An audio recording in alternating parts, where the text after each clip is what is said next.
السلام علیکم جی، کیا حال چال ہے آپ سب لوگوں کے؟ میں امید کرتی ہوں کہ آپ سب بالکل ٹھیک ہوں گے، خیریت سے ہوں گے۔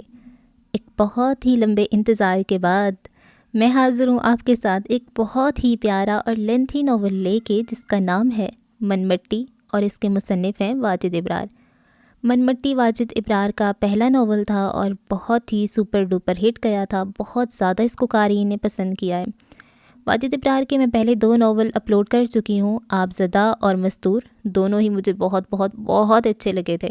مطلب ایک کوالٹی ناول، جس کو آپ صحیح والا کوالٹی کہتے ہو نا، میچیور رائٹنگ، جس کو پڑھنے کے بعد آپ اس کے اثر میں چلے جاتے ہیں کافی عرصے تک، جس کے ڈائلاگس آپ کو بہت ہی زیادہ مزے کے لگتے ہیں، اور جس سے آپ سبق سیکھتے ہو اور اس کو سبق کو اپنی زندگی میں اپلائی بھی کرتے ہو۔ ہم کافی زیادہ ناولز پڑھتے ہیں، سنتے ہیں۔ سننے کی جہاں تک بات ہے تو مجھے لگتا ہے کہ ایک تو جو کتابیں پڑھتے ہیں نا وہ آڈینس، اور جو آڈیو بک کی آڈینس ہوتی ہے ان میں بڑا ڈفرینس ہوتا ہے۔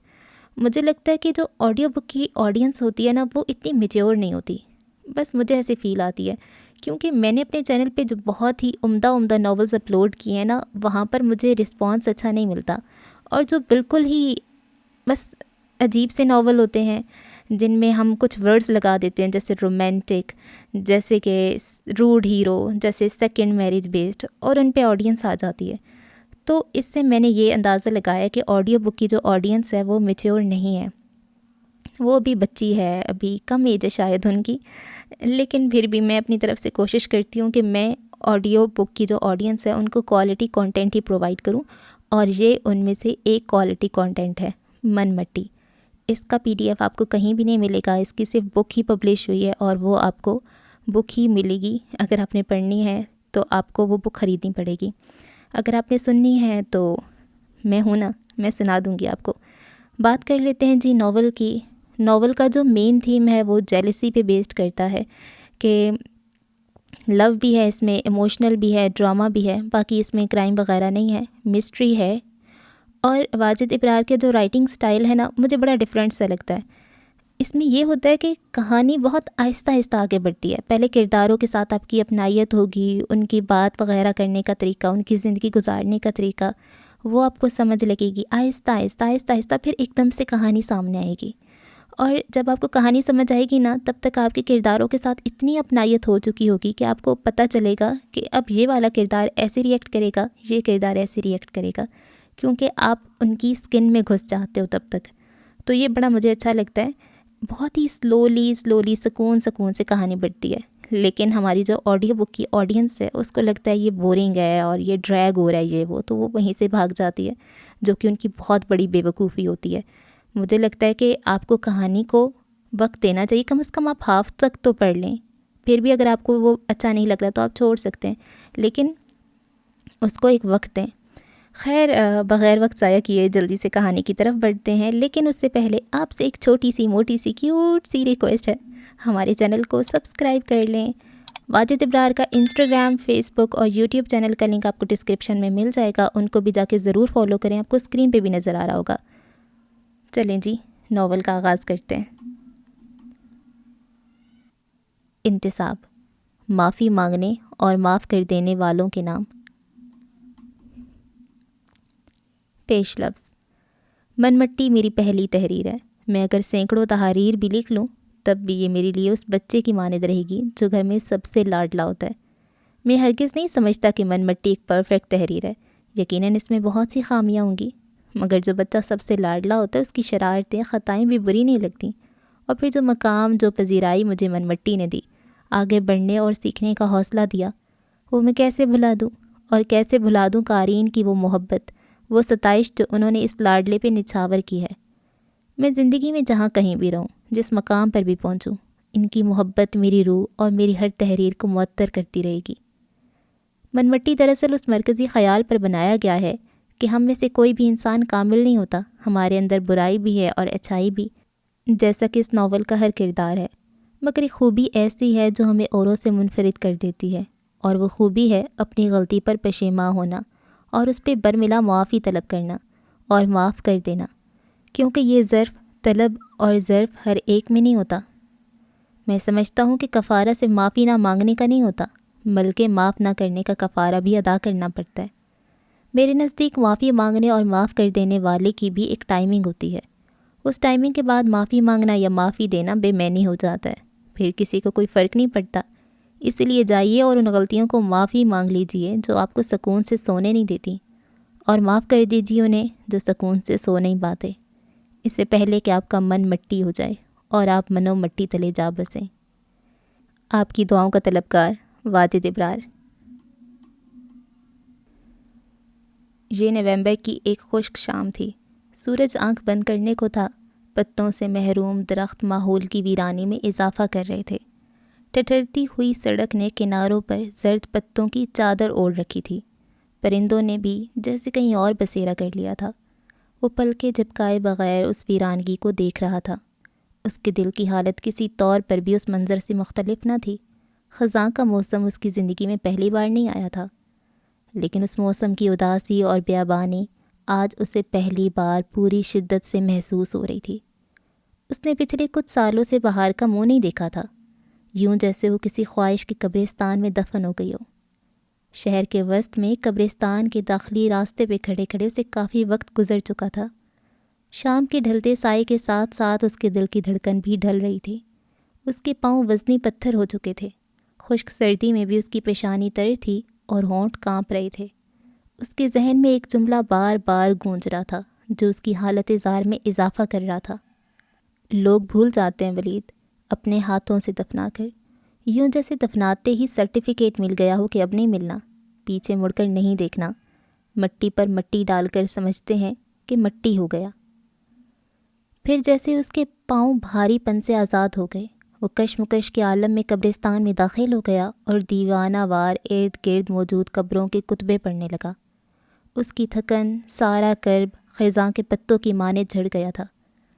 انسان جب خود کی کھود میں لگ جاتا ہے تو وہ ہر قسم کے بھاری پن سے آزاد ہو جاتا ہے۔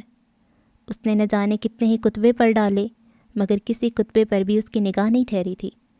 وہ جیسے جیسے آگے بڑھ رہا تھا اس کے قدموں کی رفتار دھیمی پڑ رہی تھی، بالکل ویسے ہی جیسے کوئی زندگی اور موت کے درمیان کا فاصلہ طے کرتا ہے۔ جلدی وہ پورے قبرستان میں گھوم گیا، مگر اس کی نگاہیں مطلوبہ کتبہ تلاش کرنے میں ناکام رہیں۔ اب اس کی آنکھوں میں مایوسی کا گہرا رنگ اترنے لگا تھا۔ اس کے قدم دوبارہ سے لڑکھڑانے لگے تھے۔ وہ شکست خوردہ سا ہو کر واپس جانے کے لیے مڑا ہی تھا، پھر اسے لگا جیسے کسی نے اس کا دل مٹھی میں بھینچ لیا ہو۔ اس نے حیرت سے اپنے سامنے موجود مطلوبہ کتبے کو دیکھ لیا تھا۔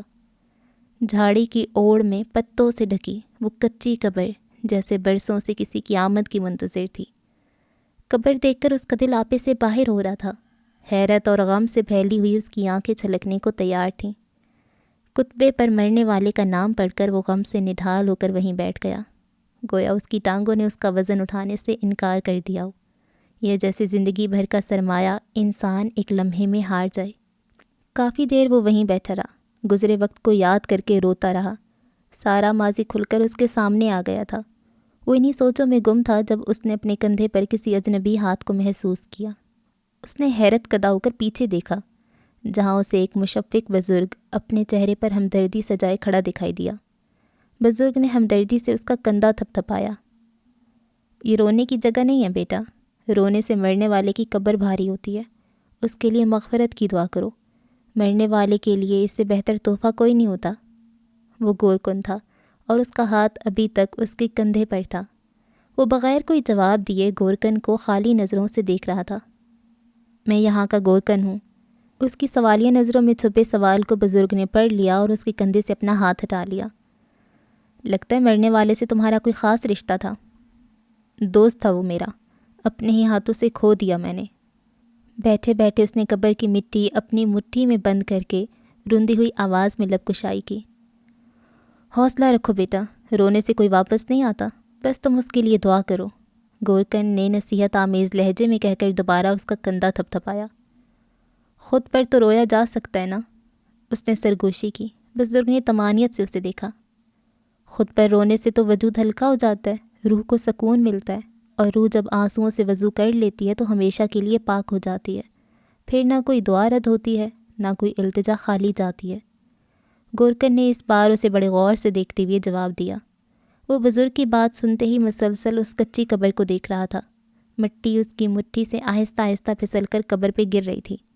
اس دوران مغرب کی اذان کی آواز فضا میں بلند ہوئی۔ میری نماز کا وقت ہو گیا، میں چلتا ہوں، خدا تمہیں اور اس کے گھر والوں کو صبر دے۔ گورکن نے واپس مڑتے ہوئے اس پر اور پھر ایک نظر قبر پہ نظر ڈالتے ہوئے کہا اور وہاں سے چل دیا۔ اس نے مڑ کر خالی نظروں سے گورکن کو جاتے ہوئے دیکھا۔ وہ اس کی نظروں سے اوجھل ہوا تو اس کی نگاہیں گھوم کر قبرستان کا طواف کرنے لگیں۔ اس کے سامنے جو شہر بسا تھا وہ بظاہر پرسکون اور خاموش تھا، مگر نہ جانے کتنے ہی ہنگامے برپا ہوں گے من و مٹی کے نیچے۔ وہاں نہ تو کوئی اذان ہوتی ہے اور نہ ہی نماز پڑھنے کی کوئی مہلت ملتی ہے، نہ گناہوں پہ معافی ملتی ہے اور نہ غلطی سدھارنے کا کوئی آخری موقع۔ کتنے خوش قسمت ہوتے ہیں وہ لوگ جو اس ہنگامہ خیز شہر میں نقل مکانی سے پہلے اپنے نفس پہ گرہ لگا لیتے ہیں۔ پھر جیسے تیسے وہ اپنی ساری توانائی اکٹھی کر کے وہاں سے جانے کے لیے اٹھ کھڑا ہوا۔ ایک آخری درد بھری نگاہ اس نے قبر پہ ڈالی، ساتھ ہی ایک بات اس کے دل کو ڈسنے لگی، وہ ایک بات جو کبھی مرنے والے نے کہی تھی۔ میں چاہتا ہوں کہ میرے چاہنے والے، میرے فینس ہمیشہ میرے رہیں، میرے مرنے کے بعد بھی مجھے اور میرے کام کو یاد رکھیں۔ قبر کو دیکھتی ہوئی ایک تلخ مسکراہٹ اس کے ہونٹوں پہ آئی اور غائب ہو گئی۔ پھر اس نے مٹھی کھول دی۔ بچی ہوئی خاک اس کی انگلیوں سے پھسلتی ہوئی قبر کو یوں چومنے لگی جیسے وہ آٹوگراف مانگ رہی ہو یا پھر یاد دلا رہی ہو کہ زندگی اور موت کے درمیان بس اتنا سا فرق تھا جو کیمروں کی چندھیا دینے والی روشنیوں اور آنکھیں خراب کر دینے والی گرد میں ہوتا ہے۔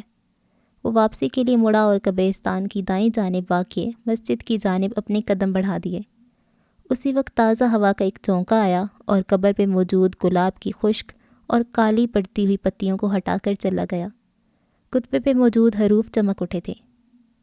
ولید قریشی، ولد رحمان قریشی، عمر 29 سال، پیدائش 22 مئی 1983، وفات 20 اگست 2012۔ مسجد پہنچ کر اس نے وضو کیا۔ وضو کے پانی کے ایک ایک قطرے نے اس کی جلدی روح کو راحت بخشی تھی۔ خدا کے حضور وہ ہاتھ باندھے یوں کھڑا تھا جیسے کوئی غلام اپنی تمام تر غلطیوں اور کوتاہیوں کو منوان تسلیم کر کے اپنے آقا کے سامنے نظریں جھکائے کھڑا ہو جائے۔ گورکن نے اسے گہری نظروں سے نماز پڑھتے ہوئے دیکھا۔ وہ بہت رحیم و کریم ہے بیٹا، گناہوں سے چاہے زمین اور آسمان بھر جائیں، ندامت کا ایک آنسو سب صاف کر دیتا ہے۔ نماز کے بعد گورکن نے اس کے پاس آ کر اسے تسلی بھری ایک تھپکی دی تھی۔ وہ کافی دیر سے خدا کے حضور سر جھکائے بیٹھا تھا۔ یہ اس کی زندگی کی پہلی نماز نہیں تھی، اسے تو بچپن سے ہی دین سے لگاؤ تھا، مگر اتنی پر لطف اور روح کو راحت بخشنے والی نماز اس نے پہلی بار پڑھی تھی۔ پھر وہ اس بزرگ کے پیچھے مسجد سے باہر چلا آیا۔ باہر آتی اس نے عقب سے گورکن کو آواز دی تھی۔ جواب میں گورکن نے مڑ کے اس کو دیکھا۔ وہ تیز تیز قدم اٹھاتا ہوا گورکن کے قریب چلایا۔ کیا میں آپ کا نام پوچھ سکتا ہوں؟ کریم بخش، گورکن نے بغیر کسی توقف کے جواب دیا۔ کیا آپ میری تھوڑی سی مدد کر سکتے ہیں؟ اس نے جھجکتے ہوئے اگلا سوال کیا۔ خدا کے گھر سے نکلتے ایک انسان سے مدد مانگ رہے ہو؟ گورکن نے اسے گھورا تھا۔ کہو کیا مدد کروں تمہاری؟ میں بہت دور سے آیا ہوں، رہنے کے لیے جگہ نہیں ہے میرے پاس، اگر ایک رات کے لیے کوئی بندوبست ہو جائے تو صبح ہوتے ہی میں چلا جاؤں گا۔ اس نے امید بھرے لہجے میں التجا کی۔ کچھ سوالوں کے آخر میں سوالیہ نشان نہیں ہوتے کیونکہ ان کے آگے بس امید ہوتی ہے۔ اس کا سوال بھی کچھ ایسا ہی تھا جس کے جواب میں اسے انکار نہیں چاہیے تھا۔ لگتا ہے پہلی بار آئے ہو اس شہر میں، آؤ میرے ساتھ۔ کریم بخش نے اسے بغور دیکھتے ہوئے اپنے قدم قبرستان کی جانب بڑھا دیے۔ وہ بھی ساتھ ہو لیا۔ قبرستان کیوں جا رہے ہیں ہم؟ اس نے چلتے چلتے سوال کر ہی لیا۔ وہیں میرا حجرہ ہے، وہیں رہتا ہوں میں، ایک کونے میں۔ اس نے رکے بغیر اس کے سوال کا جواب دیا۔ وہ اس جواب پہ کشمکش کا شکار ہوا تھا۔ آپ کا کوئی گھر نہیں ہے؟ اس نے ہچکچاتے ہوئے دوبارہ سوال کیا۔ اس کے سوال پہ کریم بخش چلتے چلتے رک گیا تھا۔ اب وہی میرا گھر ہے، اس نے گہری سنجیدگی سے جواب دیا اور پھر سے چلنے لگا۔ جلد ہی وہ دونوں قبرستان میں داخل ہو گئے تھے۔ اندھیرا پھیل چکا تھا۔ قبرستان ایک پر اسرار منظر پیش کر رہا تھا، لیکن اس پر اسراریت سے وہ دونوں ہی بے نیاز تھے۔ ان دونوں کے لیے تو وہ ایک شہر تھا، خواہشوں اور پچھتاووں کو اپنے اندر دفن کیے ہوئے ایک خاموش شہر۔ آپ کی فیملی، میرا مطلب ہے کہ آپ کا خاندان، بیوی، بچے، وہ سب کہاں ہیں؟ اس نے بدستور الجھن آمیز لہجے میں کریم بخش کے پیچھے چلتے ہوئے سوال کیا۔ وہ سب بھی یہی ہیں۔ کریم بخش نے اپنے حجرے کے سامنے رکتے ہوئے ایک سرد آہ بھری اور حجرے کا بوسیدہ دروازہ کھول دیا۔ وہ ایک چھوٹا سا کچا کمرہ تھا جس میں 2 پرانی چارپائیوں اور ایک عدد پانی کے مٹکے کے علاوہ قبر کھودنے کے کچھ اوزار موجود تھے۔ وہ ششدر سا ہو کر حجرے کی بوسیدگی اور سادگی کو محسوس کر رہا تھا۔ کریم بخش نے ایک چارپائی پہ چادر بچھائی اور ٹوٹی ہوئی کمر والا ایک تکیہ چارپائی کے سرہانے رکھ دیا۔ پھر آگے بڑھ کر اس نے لالٹین کی لو بھی تیز کر دی۔ یہ جگہ شاید تمہارے قابل نہیں ہے، لیکن چاہو تو ایک رات گزار سکتے ہو۔ کریم بخش نے اس کے چہرے کے تاثرات بھانپ لیے تھے، لیکن وہ نہیں جانتا تھا کہ وہ قابل اور ناقابل کی جھنجھٹ سے کب کا آزاد ہو چکا ہے۔ ایسی کوئی بات نہیں ہے۔ اس نے اپنے کندھے سے شال اتار کر چارپائی پہ رکھ دی اور جوتے اتار کر چارپائی پہ نیم دراز ہو گیا اور کچی دیوار سے ٹیک لگا لی۔ ابھی کچھ دیر میں بلال آئے گا کھانا لے کر، اسے کہوں گا تمہارے لیے کل کسی جگہ کا بندوبست کرے، لیکن ابھی تک تم نے اپنے بارے میں کچھ نہیں بتایا، میں تو تمہارا نام بھی نہیں جانتا۔ کریم بخش نے مٹکے سے ایک گلاس پانی بھر کے اسے دیتے ہوئے کہا، ولی نام ہے میرا، باہر جو قبر آپ نے دیکھی تھی اسی سے ملنے آیا تھا۔ اس نے گلاس پکڑتے ہوئے دھیمے لہجے میں جواب دیا۔ اتنے سال ہو گئے اس قبر کو اور تم پہلی بار ملنے آئے ہو اس سے، اور پھر کہتے ہو کہ تمہارا گہرا دوست تھا۔ یہ بات کچھ میرے پلے نہیں پڑی۔ کریم بخش بدستور الجھن کا شکار تھا۔ دراصل میں نے اسے بہت ڈھونڈا، مجھے نہ تو شہر کا علم تھا، نہ قبرستان کا، اور نہ ہی اس کے کسی جاننے والے کا۔ ولی نے نظریں چراتے ہوئے جواب دیا۔ لیکن اور لوگ تو آتے ہوں گے یہاں؟ ساتھ ہی اس نے تجسس بھرے انداز میں پوچھا۔ یہاں سینکڑوں قبریں ہیں، کون آتا ہے کون نہیں، مجھ بوڑھے سے یہ حساب کہاں ہوگا؟ ویسے قبر پہ بکھری ہوئی سوکھی پتیوں سے تو یہی لگتا ہے کہ کوئی نہ کوئی تو آتا ہی ہوگا۔ اس سے پہلے کہ ولی کی سوچ کا دائرہ بڑھتا، بلال کھانا لیے حجرے میں داخل ہوا تھا۔ وہ حجرے میں ولی کو دیکھتے ہی کچھ چونک سا گیا تھا۔ آؤ آؤ بلال بیٹا۔ کریم بخش اپنی جگہ سے اٹھ کھڑا ہوا۔ السلام علیکم۔ اس نے ادب سے سلام کیا اور آگے بڑھ کر کھانا چارپائی پہ رکھ دیا۔ آپ نے بتایا ہی نہیں کہ آپ کے ہاں کوئی مہمان آیا ہوا ہے، میں تو صرف آپ کے لیے کھانا لایا ہوں۔ اس نے ہچکچاتی ہوئی ایک نظر ولی پہ ڈالتے ہوئے کہا، میں اور لے کر آتا ہوں۔ وہ دروازے کی طرف مڑا۔ ٹھہرو بیٹا، یہی بہت ہے، 2 لوگ مل کر کھائیں گے تو برکت ہو جائے گی۔ آؤ ذرا کچھ دیر ہمارے پاس بیٹھو، مجھے تم سے ایک ضروری بات کرنی ہے۔ کریم بخش کے کہنے پر وہ واپس آ کے چارپائی پہ بیٹھ گیا۔ کھانے کے دوران کریم بخش نے دونوں کو ایک دوسرے سے متعارف کروا دیا تھا۔ بلال کی عمر لگ بھگ 15 سال تھی اور ابھی پچھلے ماہ ہی اس نے قرآن پاک حفظ کیا تھا۔ جب سے کریم بخش نے قبرستان کا انتظام سنبھالا تھا، تب سے ہی اس کی تمام ضروریات اور کھانا وغیرہ بلال کے گھر والوں نے اپنے ذمے لیا ہوا تھا۔ کریم بخش نے ہی یہ جگہ قبرستان کے لیے وقف کی تھی اور پچھلے 27 سالوں سے وہ خود ہی اس کی حفاظت پہ مامور تھا۔ اس کی بوڑھی ہوتی ہڈیوں میں اب طاقت ختم ہو رہی تھی، لہٰذا بلال اس کی مدد کرنے لگا تھا۔ کھانے کے بعد بلال خالی برتن لے کر واپس چلا گیا۔ کریم بخش نے اسے ولی کی رہائش کا بندوبست کرنے کی ذمہ داری دے دی تھی۔ ایسے کتنے دن ٹھہرو گے شہر میں تم؟ بلال کے جانے کے بعد کریم بخش نے ولی سے پوچھا تھا۔ پتہ نہیں، شاید ہمیشہ، اس نے سوچتے ہوئے جواب دیا۔ اس کے جواب پر کریم بخش کافی حد تک بے چین ہو گیا تھا۔ تمہارا گھر، خاندان، میرا مطلب ہے کہ یوں ایک اجنبی شہر میں، اور وہ بھی ہمیشہ کے لیے آنا؟ ولی کے چہرے کے بدلتے تاثرات نے کریم بخش کو سوال ادھورا چھوڑنے پہ مجبور کر دیا تھا۔ کریم چچا، جہاں آپ نے اتنی مہربانی کی ہے، وہاں ایک مہربانی اور کریں، مجھ سے فی الحال ایسا کوئی سوال نہ کیجیے گا جس کا جواب میں نہ دے پاؤں۔ اس نے تقریباً التجا کی تھی۔ کریم بخش اس التجا پہ ہلکا سا مسکرایا۔ ارے بیٹا، مہربانی کہاں کی، ایک ٹوٹے پھوٹے کچے مکان میں ایک رات رکنے کی جگہ دی ہے، اور اسی بہانے اس ہجرے میں کچھ رونق بھی ہو گئی ہے۔ خیر، میں سمجھ گیا ہوں، میں اب تم سے تمہارے بارے میں کوئی سوال نہیں کروں گا جب تک تم خود نہ بتا دو۔ کریم بخش کی اس بات نے ولی کو بہت پرسکون کر دیا تھا۔ وہ حجرے کی خستہ حال چھت کو گھورنے لگا۔ کچھ سوالوں کے جواب بہت تلخ ہوتے ہیں کریم چچا، انہیں نہیں چھیڑنا چاہیے، ورنہ سانپوں کی طرح انسان کی سوچ کو ڈستے رہتے ہیں۔ چھت سے اتر کر اس کی نگاہیں اب آلودہ فرش پہ ٹھہر گئی تھیں۔ ویسے بھی وقت انسان کو سارے سوالوں کے جواب بہت تفصیل سے دے دیتا ہے، وہ دھیمے لہجے میں بولا۔ اس دوران کریم بخش لالٹین کی روشنی میں اس کے مرجھائی ہوئے چہرے کو دیکھ رہا تھا۔ ولی کے خاموش ہونے پر اس نے لب کشائی کی۔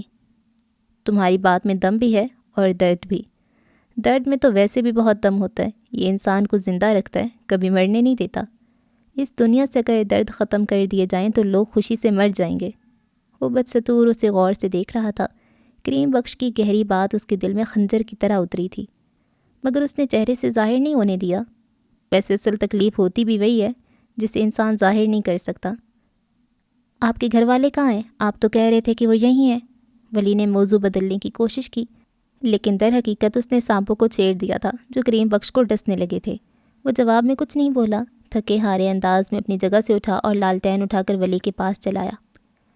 میرے ساتھ آؤ، ملواتا ہوں گھر والوں سے۔ اسے ساتھ آنے کا کہہ کر وہ لالٹین لیے حجرے سے باہر چلایا۔ ولی بھی تذبذب ہو کر اس کے پیچھے چلا آیا۔ لالٹین کی زرد روشنی میں دونوں قبرستان کے دائیں حصے کی جانب بڑھ رہے تھے۔ زرد روشنی جب ولید کی قبر پہ پڑی تو ولی کا دل کٹ کر رہ گیا۔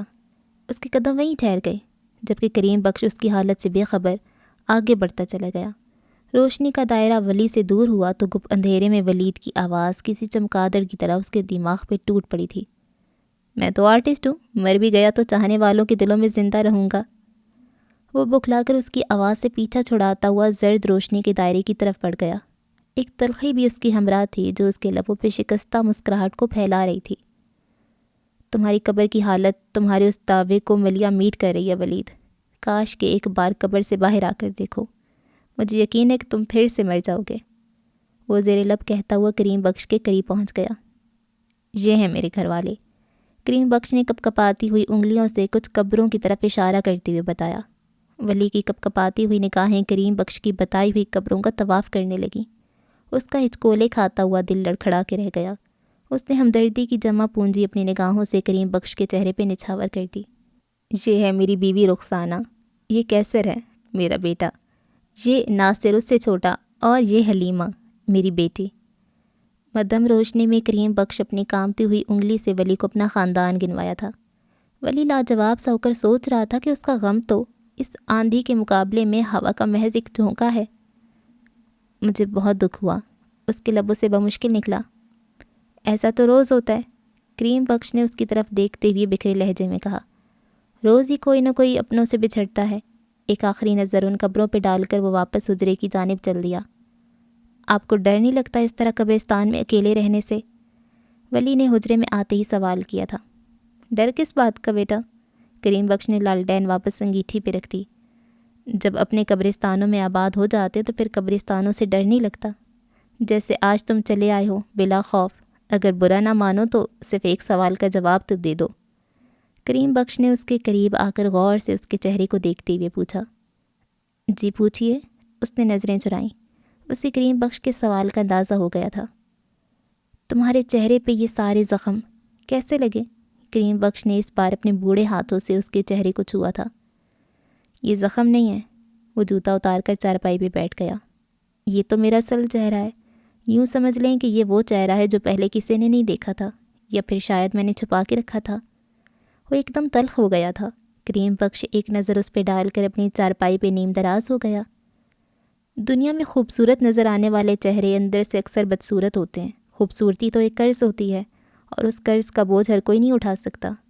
جب نفس زلیخا بن جائے تو حسن یوسف نہیں بن سکتا۔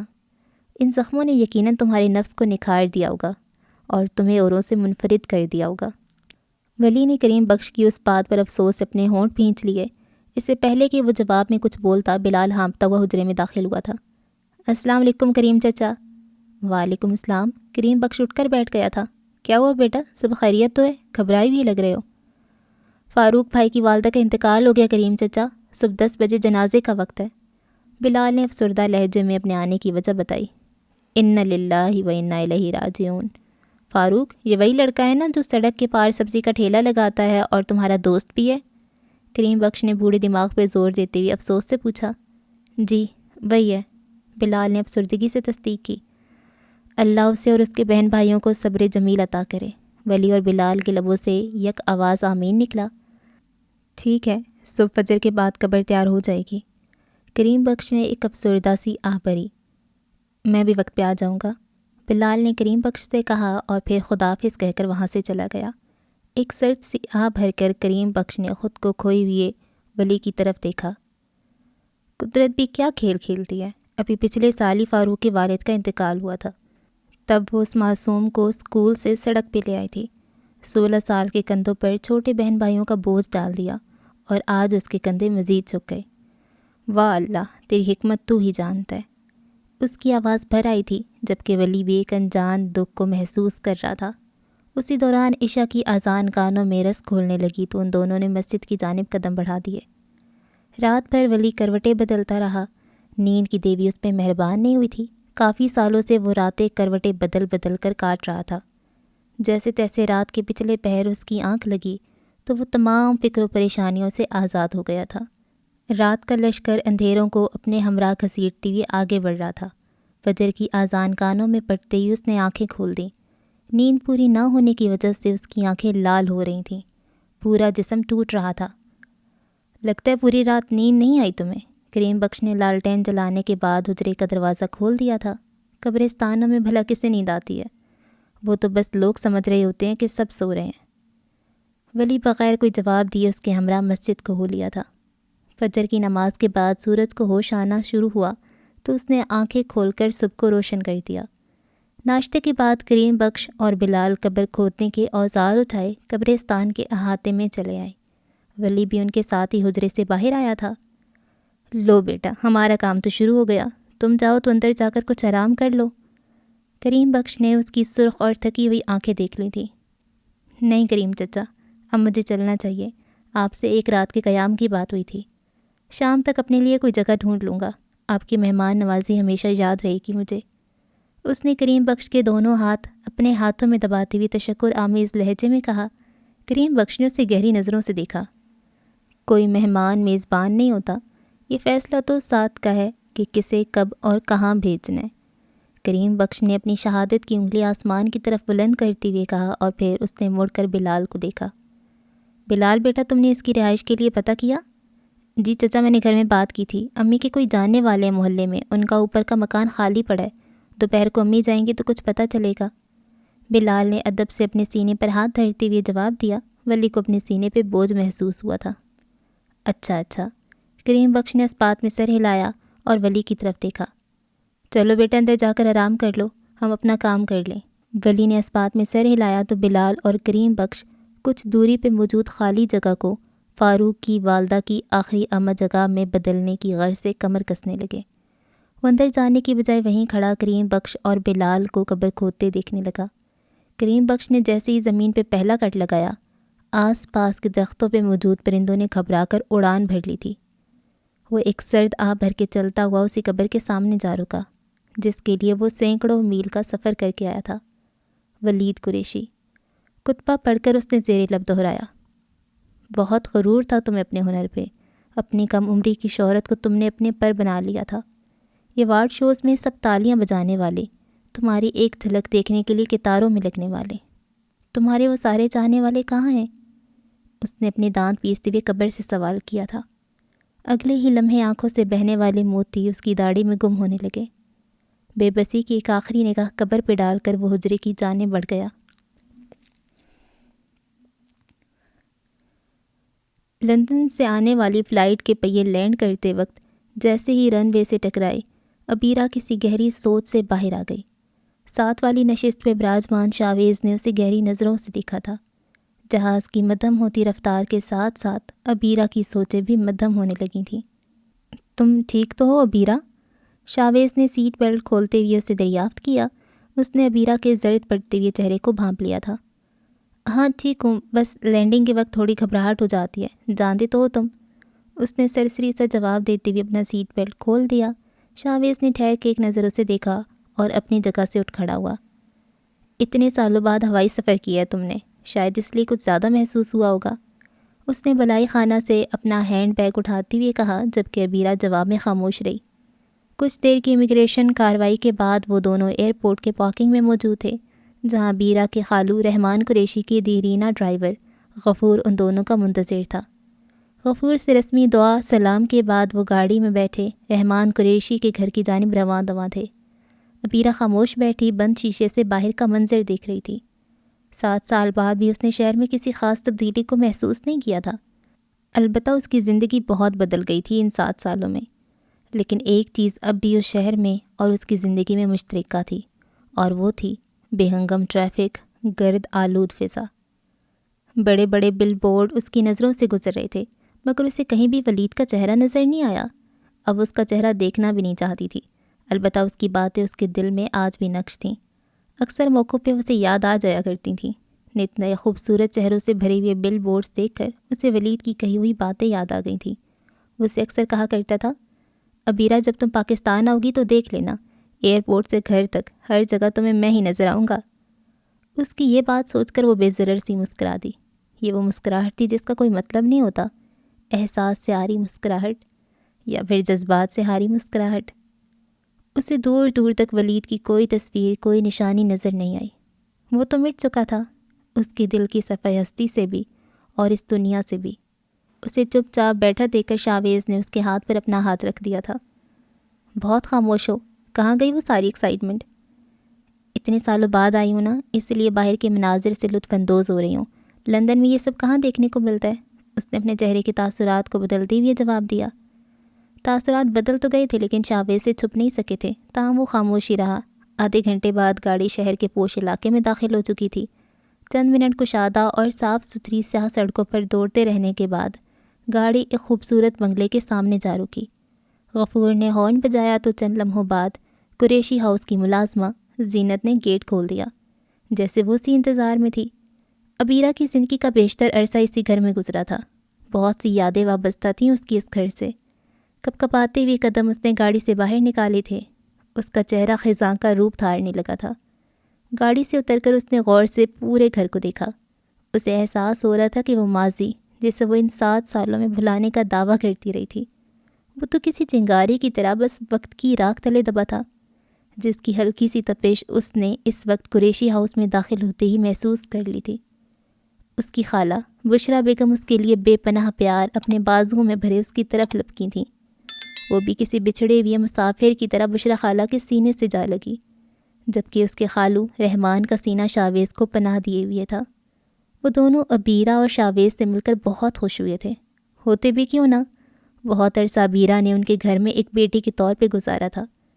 بشرا یعنی مسز رحمان اس کی سگی خالہ تھیں، لیکن وہ ہمیشہ انہیں ماں کا درجہ دیتی تھی۔ رحمان خالو بھی بالکل باپ کی طرح اسے چاہتے تھے، انہوں نے اسے کبھی باپ کی کمی محسوس نہیں ہونے دی تھی۔ ملنے ملانے کے بعد وہ پورچ میں ہی ادھر ادھر کی باتوں میں لگ گئے۔ اس دوران ہی زینت نے ان دونوں کا سامان گاڑی سے نکال کر اندر رکھ دیا۔ زینت کھانا تیار ہے؟ بشرا بیگم نے اسے دریافت کیا۔ وہ جیسے اسی سوال کی منتظر تھی، اس نے جھٹ سے سر ہلایا تھا۔ جی جی بیگم صاحبہ، بالکل تیار ہے، کہیں تو لگا دوں؟ ابھی رک جاؤ، بچے ذرا فریش ہو جائیں۔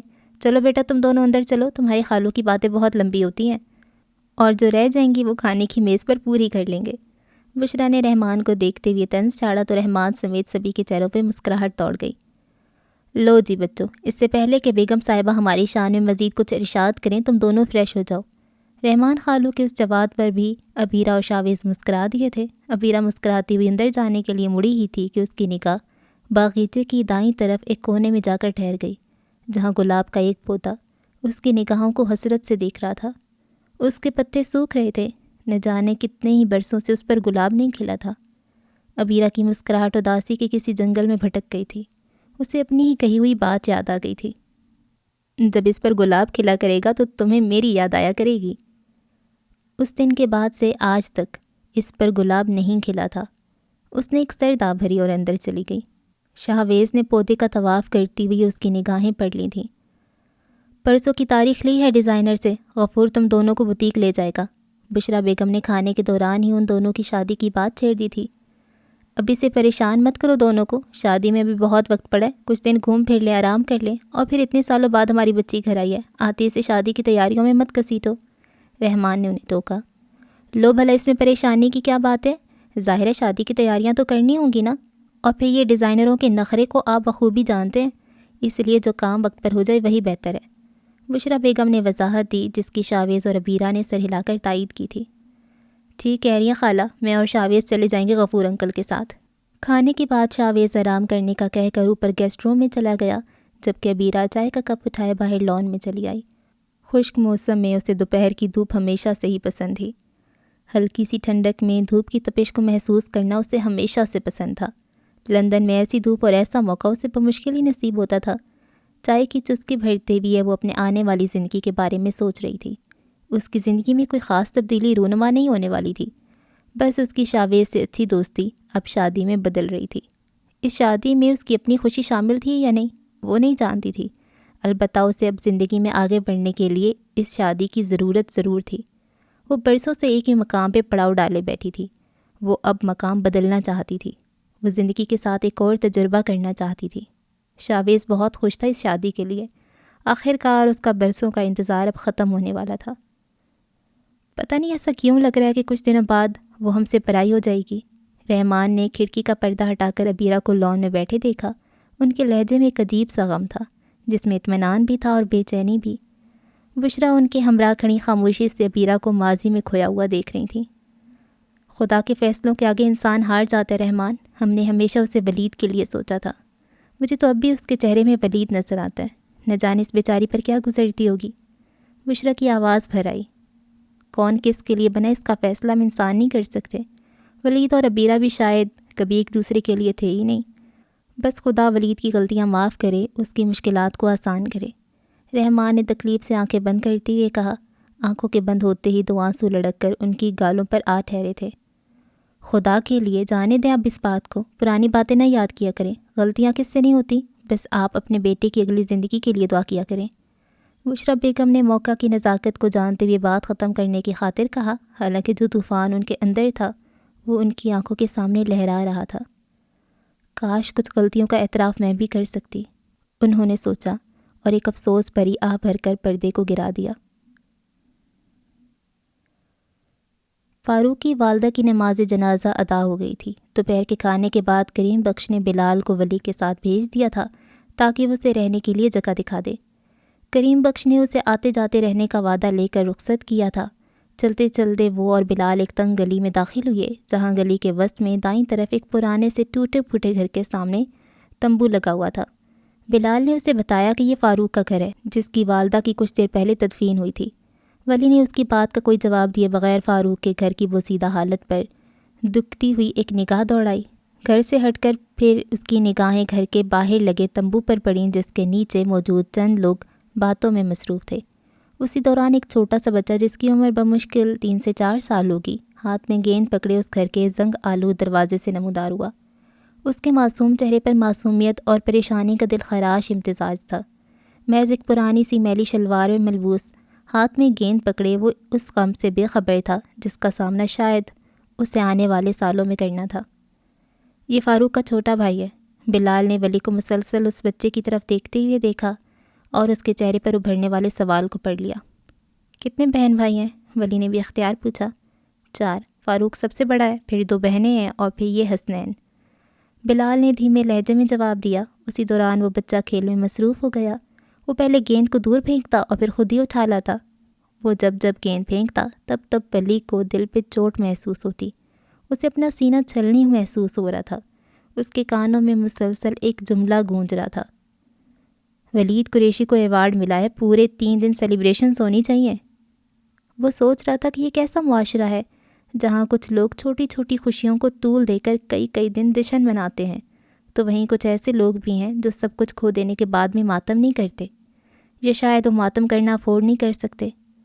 فاروق اور اس کے بہن بھائیوں کے سر سے ماں باپ کا سایہ ہٹ چکا تھا۔ تمبو کے سائے تلے بیٹھے لوگ ایک دن کے لیے اس سے افسوس کا اظہار کریں گے، کھانا کھائیں گے اور چلے جائیں گے۔ فاروق کل سے پھر پھل اور سبزیوں کا ٹھیلا لگائے گا، کیونکہ اسے اپنے کندھوں پر پڑا بوجھ معلوم ہے۔ اس معاشرے میں اکثریت انہی لوگوں کی ہے جو بڑی سے بڑی خوشی یا بڑے سے بڑے غم میں بھی ایک سے زائد چھٹی کی متمل نہیں ہو سکتے۔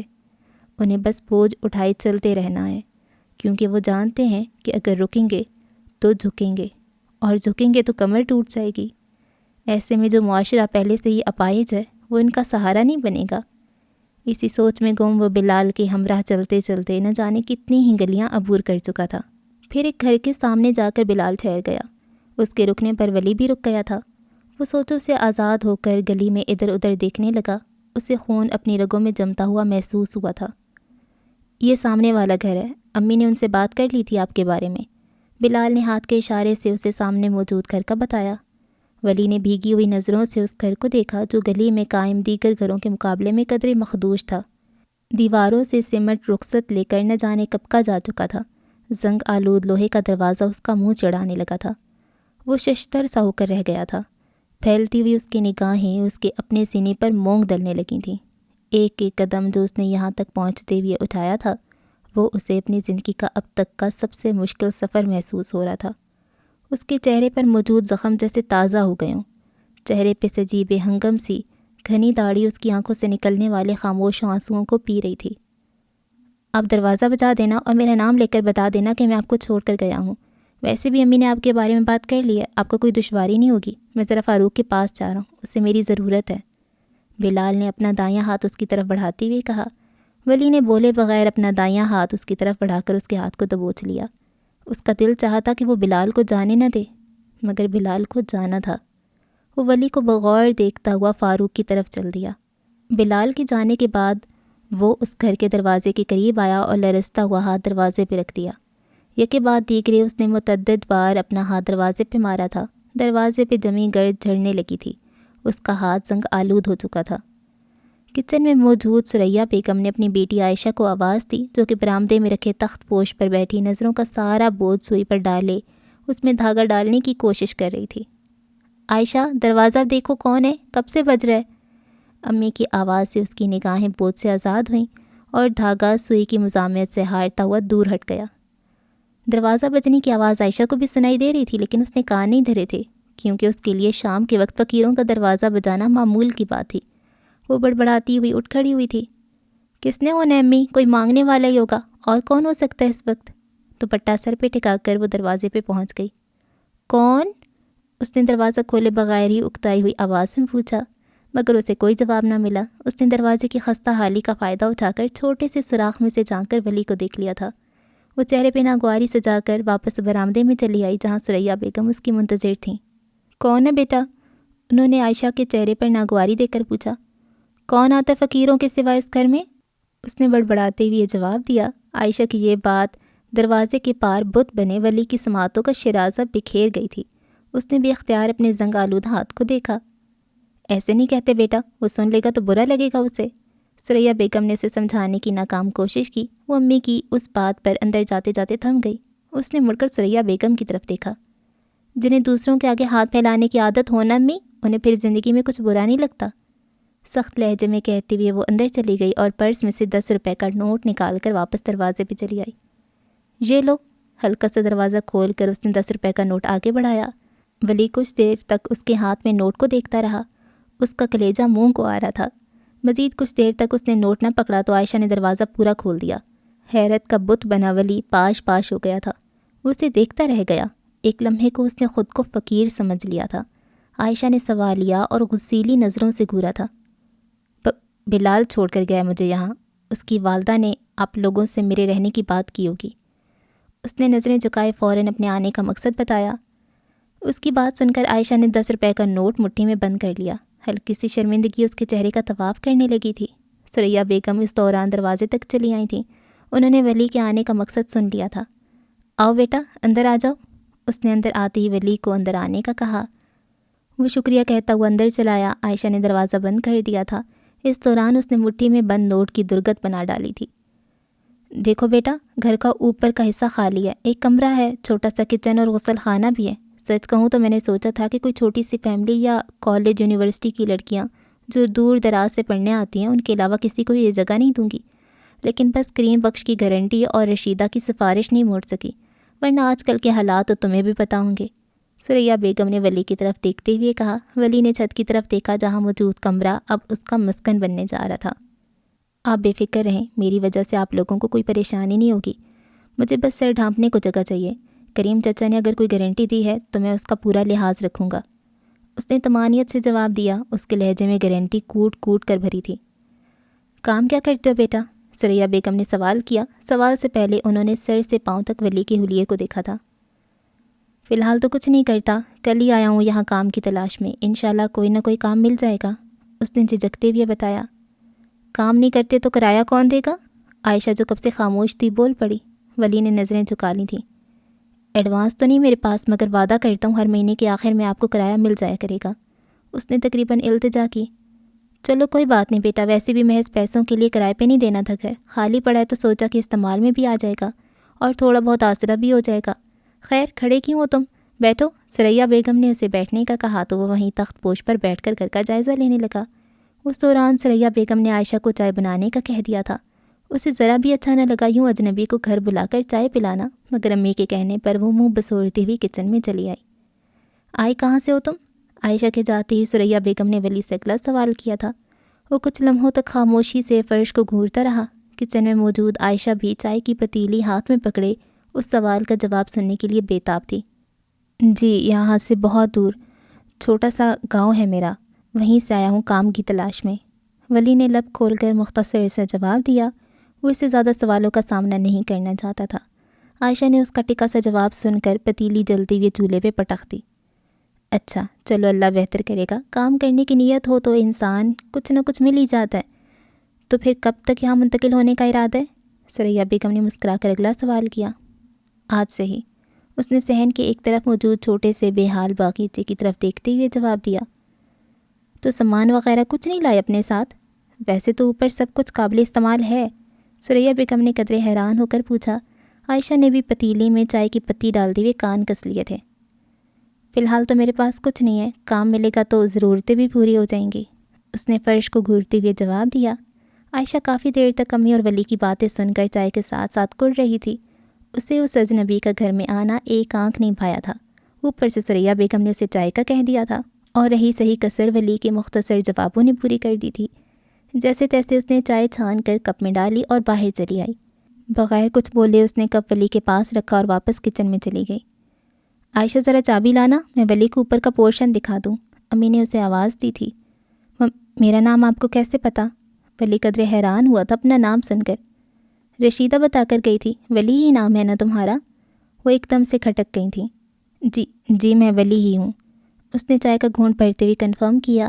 چائے کے بعد ثریا بیگم نے اسے اوپر والا پورشن دکھا دیا تھا۔ گھر کے اوپر والے حصے کا ایک دروازہ سیڑھیوں سے نکل کر گھر کی طرف کھلتا تھا اور ایک دروازہ باہر گلی کی طرف۔ اوپر ایک کھلا ہوادار کمرہ تھا جس کے ساتھ ایک چھوٹا سا کچن اور چھوٹے سے صحن کے ساتھ ایک غسل خانہ تھا۔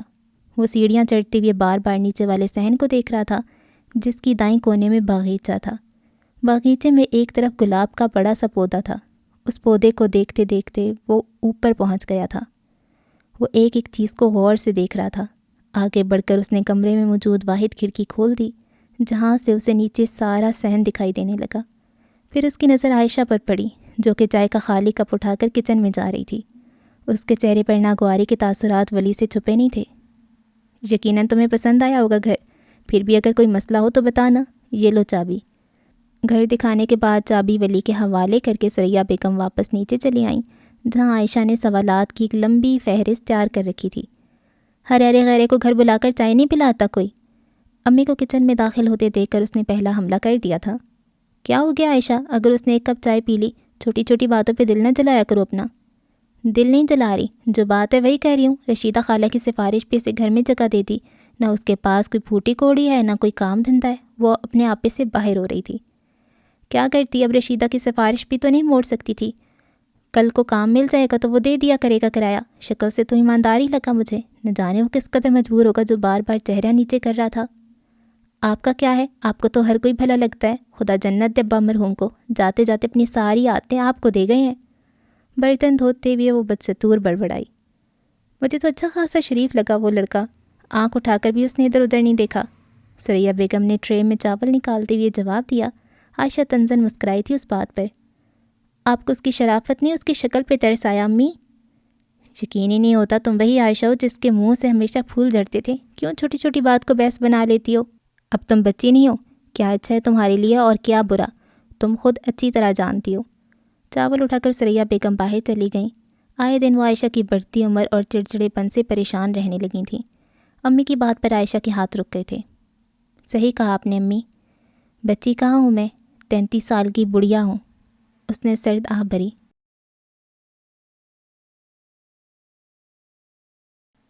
Good morning. آنکھ کھولتے ہی ابیرہ نے سب سے پہلے شاویز کا میسج پڑھا تھا۔ جواب دینے کے بعد اس نے کھڑکی کا پردہ ہٹا دیا۔ ہلکی سی دھوپ کی لہر اس کے چہرے کو روشن کر دینے کے لیے کافی تھی۔ بکھرے ہوئے بال سمیٹنے کے بعد وہ نیچے چلی آئی۔ اٹھ گئی میری بچی، جلدی جلدی فریش ہو جاؤ، تمہاری پسند کا ناشتہ بنوایا ہے، بشریٰ بیگم نے اسے دیکھتے ہی کہا۔ آلو والا پراٹھا؟ ابیرہ نے اندازہ لگایا۔ ہاں، آلو والا پراٹھا بھی ہے، بشریٰ خالہ نے مسکراتے ہوئے جواب دیا۔ آپ کو ابھی تک یاد ہے میری پسند ناپسند؟ وہ خوش ہوئی تھی۔ مائیں ایسی باتیں نہیں بھولتیں، اور پھر صدیاں تو نہیں گزری، ابھی کل ہی کی تو بات ہے جب میں اور تمہارے خالو تمہیں روز پراٹھا کھانے سے منع کرتے تھے اور تم ضد پہ اڑ جایا کرتی تھی۔ اور پھر ولید، وہ کہتے کہتے اچانک رک گئیں۔ ایک ندامت سی ان کے چہرے پر لہرانے لگی۔ معاف کرنا بیٹا، اس کا ذکر یوں ہی زبان پہ چلا آتا ہے۔ بشریٰ کو اپنی حماقت کا اندازہ ہو گیا تھا۔ آپ پریشان نہ ہو، مجھے اس کا ذکر سن کر ذرا بھی برا نہیں لگا۔ بس آپ شاویز کے سامنے ولید کا کبھی ذکر نہ کیجیے گا۔ میری اس سے شادی ہو رہی ہے اور وہ مرد ہے، اس سے برا لگے گا۔ عبیرہ نے ان کا ہاتھ اپنے ہاتھوں میں دباتے ہوئے کہا۔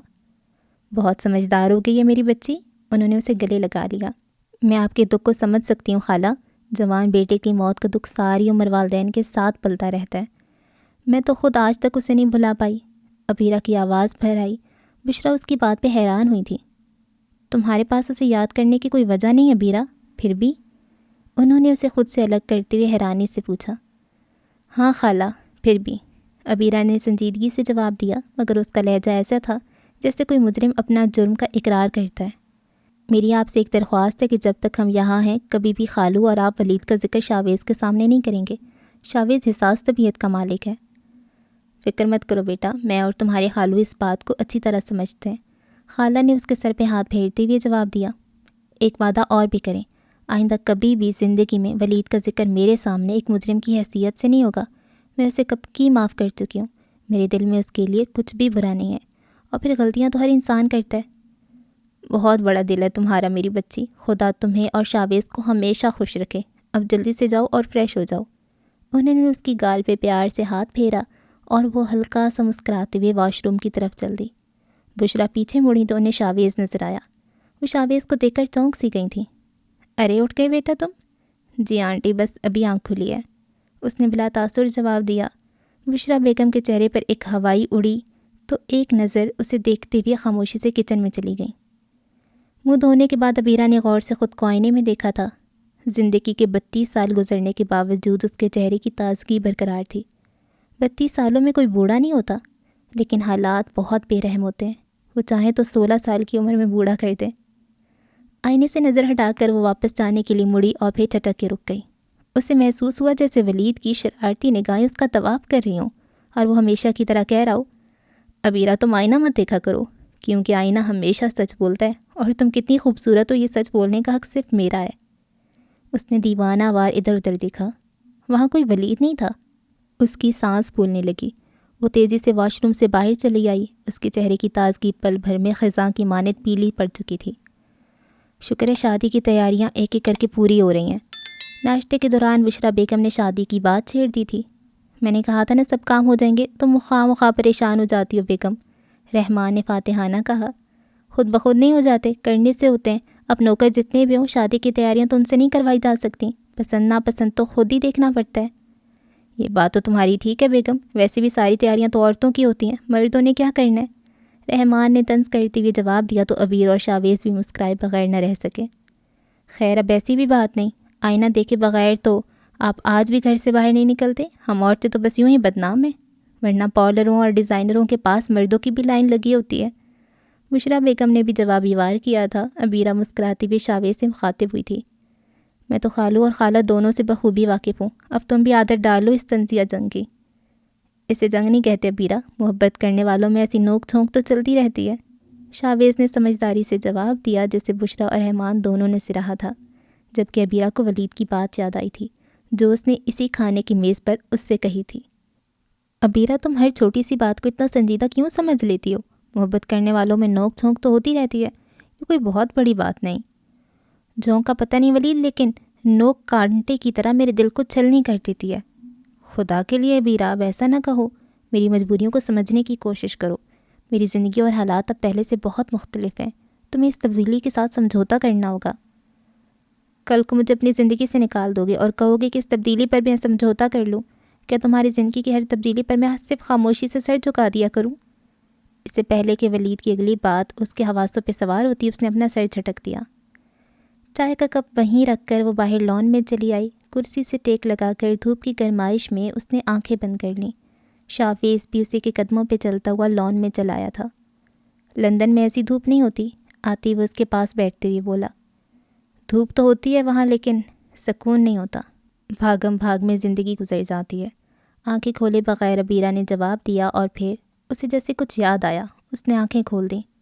شاویز، خالہ مجھ سے پوچھ رہی تھی کہ تمہارے گھر والوں میں سے کون آئے گا شادی پر، میں نے انہیں کوئی جواب نہیں دیا۔ شاویز کے چہرے پہ اکتاہٹ پھیل گئی تھی۔ ابیرہ تم جانتی ہو میری فیملی کبھی شادی سے خوش نہیں ہوگی، وہ گاؤں میں رہنے والے اور اسی سوچ والے لوگ ہیں، خاندان سے باہر شادی کا رواج نہیں ہے وہاں۔ وہ بات تو ٹھیک ہے تمہاری، لیکن پھر بھی تمہاری طرف سے کوئی تو آئے۔ ٹھیک ہے کہ خالہ خالو میری بات پر کچھ نہیں بولیں گے اور نہ ہی وہ کوئی سوال پوچھیں گے، مگر پھر بھی یہ مناسب نہیں ہے۔ دیکھو بیرا، تم مجھے اتنے سالوں سے جانتی ہو اور میری فیملی کے بارے میں بھی جانتی ہو کہ کس طرح کی سوچ ہے ان کی۔ ایک بار شادی ہو جائے گی تو دھیرے دھیرے مان جائیں گے وہ بھی۔ میں صرف تمہیں جانتی ہوں، تمہاری فیملی کو تو کبھی دیکھا بھی نہیں میں نے۔ جتنا بھی ان کے بارے میں سنا ہے وہ تم نے ہی بتایا۔ مجھے یقین ہے اگر ہم ان سے ملیں گے تو وہ راضی ہو جائیں گے شادی سے۔ تم کم از کم ملواؤ تو صحیح ان کو مجھ سے اور خالہ خالو سے۔ ابیرہ نے اسے امید دلاتے ہوئے اصرار کیا۔ مجھ پہ بھروسہ رکھو، جب شادی ہو جائے گی تو زیادہ آسان ہوگا ان کا سامنا کرنا، پھر ان کے پاس اپنے بیٹے کی خوشی کو قبول کرنے کے سوا کوئی چارہ نہیں ہوگا۔ شاویز نے اسے یقین دلایا۔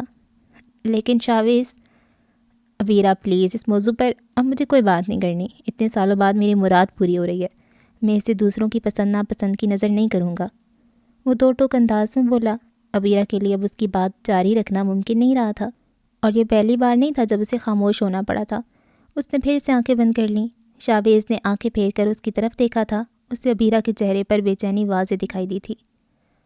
کچھ دوست ہیں میرے، وہ ضرور آئیں گے، لیکن تم کوشش کرنا کہ تمہارے بھائی ضرور آئیں شادی میں۔ اپنی زندگیوں سے تو نکال چکے ہیں تمہیں، کم سے کم شادی پر آ کر ہی احسان کر دیں۔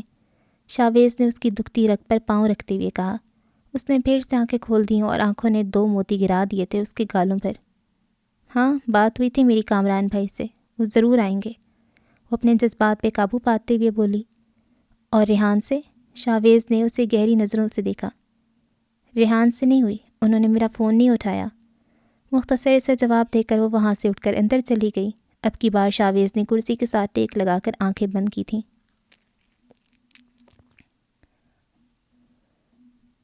میں نے کہا تھا نا بہت شریف اور نیک لڑکا ہے، ساری نمازیں جماعت کے ساتھ پڑھنے جاتا ہے، سلام دعا کے علاوہ کبھی کوئی بات نہیں نکلی اس کے منہ سے۔ ثریا بیگم نے توے پہ روٹی ڈالتے ہوئے ولی کی تعریفوں کی پل باندھتے ہوئے عائشہ سے کہا، جو کہ ہرا دھنیا صاف کر رہی تھی۔ اس نے سٹ پٹا کر امی کی طرف دیکھا۔ پہلی بات تو یہ ہے امی کہ وہ کوئی لڑکا نہیں ہے، اچھا خاصا مرد ہے، اور دوسری یہ کہ جو لوگ چپ ہوتے ہیں نا، وہ جب بولتے ہیں تو طوفان کھڑا کر دیتے ہیں، اور اسے یہ 2 وقت کھانا دینے کی کیا ضرورت تھی؟ اچھا بھلا اس نے منع کر دیا تھا، خواہ مخواہ کی ذمہ داری مول لے لیا آپ نے۔ وہ بڑبڑاتی ہوئی دال پہ کٹا ہوا دھنیا چھڑک رہی تھی۔ یہ بولنے والی بات ٹھیک کی تم نے، پہلے تم کم گو تھیں اور تمہارے منہ سے پھول جھڑتے تھے، اور اب بولتی ہو تو خواہ مخواہ کا طوفان کھڑا کر دیتی ہو۔ دیکھو بیٹا، جو رزق جس کے حصے کا ہوتا ہے وہ اسے مل ہی جاتا ہے۔ کھانا تو ہم اتنا ہی بناتے ہیں جتنا پہلے بنتا تھا، تو کیا فرق پڑتا ہے اگر کسی تیسرے کا پیٹ بھر جاتا ہے؟ بدلے میں وہ کوئی دعا ہی دیتا ہوگا۔ آخری روٹی اتار کر ثریا بیگم نے چولہا بند کر دیا تھا۔ ہاں، دعاؤں کی ضرورت تو اس گھر کو ہمیشہ سے رہی ہے، اس نے دل ہی دل میں سوچا۔ یہ آٹا اٹھا کر فریج میں رکھ دو، میں ذرا ولی کو کھانا دے آؤں۔ ٹرے اٹھا کر ثریا بیگم سیڑھیوں کی طرف چل دیں۔ عائشہ کو اچانک کچھ یاد آیا تھا، وہ امی کے پیچھے لپکی۔ میری کچھ کتابیں رکھی اوپر الماری میں، وہ لے آنا۔ ثریا بیگم نے مڑ کر اسے دیکھا اور سیڑھیاں چڑھتی ہوئی اوپر چلی آئیں۔ ایک دستک پہ ولی نے دروازہ کھول دیا تھا۔ اب جب بھی کھانا لاتی ہے مجھے عجیب سی شرمندگی ہوتی ہے، یوں لگتا ہے جیسے میں نے آپ پر کوئی بوجھ ڈال دیا ہو۔ وہ جھجکتے ہوئے ثریا بیگم کے ہاتھوں سے ٹرے پکڑتے ہوئے بولا، تمہیں شرمندہ ہونے کی ضرورت نہیں بیٹا، میں اپنی مرضی اور خوشی سے لاتی ہوں۔ ولی کو کھانا دے کر وہ وہیں کرسی پہ بیٹھ گئی۔ یہ تو آپ کا خلوص اور محبت ہے خالہ، ورنہ اس دور میں کون کسی اجنبی پہ اتنا بھروسہ کرتا ہے، کون کسی کے لیے دل میں خلوص رکھتا ہے۔ ٹرے بیڈ پہ رکھ کر ولی نے اس پر سے کپڑا ہٹا دیا تھا۔ گرما گرم دال پہ چھڑکا ہوا ہرا دھنیا اس کے نتنوں کو ضرور بخشنے لگا۔ بسم اللہ پڑھ کر اس نے بھوک پر پہلا وار کیا تھا۔ عائشہ کی کسی بات کا برا مت ماننا بیٹا، وہ دل کی بری نہیں ہے، بس ذرا مزاج تلخ ہو گیا اس کا، میں تو خود بہت پریشان ہوں اس کے لیے۔ ثریا بیگم نے جھجکتے ہوئے یہ بات کہی تھی۔ ولی کے دانتوں تلے لقمہ دبا رہ گیا تھا، اس کا چہرہ پل بھر کو ساکن ہو گیا تھا۔ مجھے کچھ برا نہیں لگتا، اور اگر دیکھا جائے تو وہ کچھ غلط بھی نہیں کہتی، آپ بڑی ہیں، آپ کی سوچ یقیناً مختلف ہی ہوگی۔ اس نے نوالے پھر سے چباتے ہوئے جواب دیا، پھر بھی کوئی نہ کوئی بات تو بری لگ ہی جاتی ہے۔ مجھے اگر کچھ برا لگے گا بھی تو آپ کی محبت اور شفقت کے آگے ماند پڑ جائے گا، حالانکہ میرا آپ سے کوئی رشتہ نہیں ہے۔ اگلا نوالہ توڑتے ہوئے اس نے دھیمے لہجے میں کہا، محبت اور شفقت رشتوں کی محتاج نہیں ہوتی، تم تو خود عبادت گزار ہو، ان باتوں کو سمجھتے ہوگے۔ خیر میں اب چلتی ہوں، کھانا ٹھنڈا ہو رہا ہوگا۔ معقول سی وجہ بتا کر ثریا بیگم اٹھ کھڑی ہوئیں۔ وہ خود تو وہاں سے چلی گئیں لیکن ولی کو گہری سوچ میں ڈال گئیں۔ کھانے کے بعد اس نے کمرے کی کھڑکی کھول کر تازہ ہوا کو اندر آنے کی اجازت دی تھی۔ عائشہ کی کسی بات کا برا مت ماننا بیٹا، وہ دل کی بری نہیں ہے، بس ذرا مزاج تلخ ہو گیا اس کا۔ ہوا کے ساتھ ساتھ یہ بات بھی اس کے وجود سے لپٹنے لگی تھی۔ وہ اس بات کی اداسی میں گیا، کمرے میں موجود الماری کے پاس چلایا۔ کپ کپاتی ہوئی ہاتھوں سے اس نے الماری کھولی۔ الماری کے کھلتے ہی اسے کچھ گرد آلود کتابیں دکھائی دیں، جیسے ایک عرصے سے کسی نے اس کو ہاتھ نہ لگایا ہو۔ اس نے پھیلی ہوئی نظروں سے ایک رجسٹر کو چھوا۔ اس کی انگلیاں گرد پر اپنی چھاپ چھوڑ گئی تھیں۔ اس کا ماتھا پسینے میں نہانے لگا تھا۔ اس نے رجسٹر اٹھایا تو پسینے کا ایک قطرہ گرد پہ چسپاں ہو گیا تھا۔ کھڑکی سے آنے والی دسمبر کی ٹھنڈی ہوا بھی بے سود ثابت ہو رہی تھی۔ وہ اس کے وجود کو پسینے میں بھیگنے سے روک نہیں پائی تھی۔ پھر دیوانہ وار اس نے ایک ایک کر کے ساری کتابیں، رجسٹر اور کاپیاں چھان ماری تھیں۔ پھر اسی انداز میں اس نے سب کچھ واپس الماری میں رکھ کر وحشت کے سے عالم میں الماری کو بند کر دیا۔ واپس کھڑکی کے پاس آ کر اس نے لمبی سانس لے کر وحشت کو شکست دی۔ متلاشی نظروں سے اس نے صحن میں جھانکا تو عائشہ کی اکتاہٹ بھری آواز اس کی سماعتوں سے ٹکرائی۔ اپنی باتیں آپ کو یاد رہیں مگر میری کتابیں بھول آئیں، ثریا بیگم سے شکوہ کر رہی تھی۔ صبح ناشتہ دینے جاؤں گی تو لے آؤں گی، ویسے بھی تم نے کون سی پڑھنی ہے، سالوں ہو گئی جوں کی تم پڑھی ہیں۔ آپ کے سامنے ہے امی، وقت کب ملتا ہے، سارا دن کپڑوں کی سلائی میں گزر جاتا ہے، وہ بیزار ہوتے ہوئے بولی۔ عائشہ کی اس بات کو سن کر ولی نے ہونٹ پینچ لیے تھے۔ ایک لمبی سرد آہ بہہ کر اس نے کھڑکی کو مکمل بند کر دیا تھا، البتہ یادوں کے سارے دریچے کھل گئے تھے۔ اس سے پہلے کہ تلخ ہوائیں اس سے داخل ہوتیں، عشاء کی اذانیں کانوں میں رس کھولنے لگی تھیں۔ وہ دھیرے دھیرے سیڑھیاں اترتا ہوا نیچے چلا آیا تھا۔ گھر کی طرف کھلنے والے بند دروازے کو اس نے مایوسی بھرے انداز سے دیکھا تھا، پھر بیرونی دروازہ کھول کر اس نے مسجد کی جانب قدم بڑھا دیے۔ شکل سے تو مذہبی گھرانے کا لگتا ہے۔ دروازہ بند ہونے کی آواز سن کر عائشہ نے دل ہی دل میں سوچا، یقیناً نماز پڑھنے گیا ہوگا۔ خیر، ہماری بلا سے جہاں بھی جائے، ہمیں اس سے کیا۔ اس نے ایک دم سے اپنے کمرے کی کھڑکی بند کر دی تھی۔ ارے کتنی بار کہا ہے کہ آہستہ بند کیا کرو، چیزوں کو پٹخنے کی عادت پڑ گئی ہے تمہیں، کچھ ٹوٹ جائے گا تو کون بنوائے گا، ویسے بھی یہ عورتوں کے کرنے کے کام نہیں ہے۔ ثریا بیگم نے صحن میں لگے بیسن پر وضو کرتے ہوئے کھڑکی کے زور سے بند ہونے کی آواز کو سن لیا تھا۔ کچھ ٹوٹ بھی گیا تو پریشانی کی بات نہیں امی، وہ ہے تو صحیح آپ کا بھانجا جو خالہ خالہ کہتے نہیں تھکتا، اسی بہانے سے موقع مل جائے گا رشتہ داری نبھانے کا۔ امی کی بات سن کر وہ باہر چلی آئی اور تار سے سوکھے کپڑے اتارنے لگی۔ کیوں اس بیچارے کے پیچھے پڑ گئی ہو، ہر بات میں اسے شامل کر لیتی ہو، اگر وہ یہ بات سن لے تو کتنا برا لگے اسے۔ کیوں برا لگے گا اسے، اتنا نیک اور شریف تو ہے، اس نے کپڑوں کی تہ لگاتے ہوئے طنز میں جواب دیا۔ تو کیا نیک اور شریف لوگوں کے جذبات نہیں ہوتے؟ خیر چھوڑو اس بات کو، تمہیں سمجھانے کا مطلب مزید بحث کو ہوا دینے، جاؤ اوپر سے اپنی کتابیں لے آؤ اس سے پہلے کہ وہ نماز پڑھ کر واپس آ جائے۔ ثریا بیگم نے اندر جاتے ہوئے اس سے کہا۔ استری میز پر کپڑے رکھ کر وہ اوپر چلی آئی۔ کمرے میں داخل ہوتی اس نے کمرے کا بغور جائزہ لیا، تفتیشی نظروں سے کمرے کو چاروں طرف سے گھور رہی تھی۔ اتنے دن گزر جانے کے باوجود ہر چیز جوں کی توں سلیقے سے رکھی تھی۔ آگے بڑھ کر اس نے الماری کھولی اور اپنی تمام کتابیں باہر نکال لیں۔ وہ ایک ایک کتاب کو حسرت سے دیکھ رہی تھی، یکدم اس کی آنکھیں بھر آئی تھیں۔ اسے لگا جیسے کسی نے اس کی کسی دکھتی رگ پہ پاؤں رکھ دیا ہو۔ باہر چلنے والی ہوا تیز سے تیز تر ہوتی جا رہی تھی، جس سے کمرے کا دروازہ راگ لاپنے لگا تھا۔ اس نے جلدی سے ساری کتابیں اٹھائیں اور کمرے سے باہر آ گئی۔ اسی لمحے بجلی کا محکمہ اپنی برق رفتاری دکھا چکا تھا، بتی گل ہو چکی تھی۔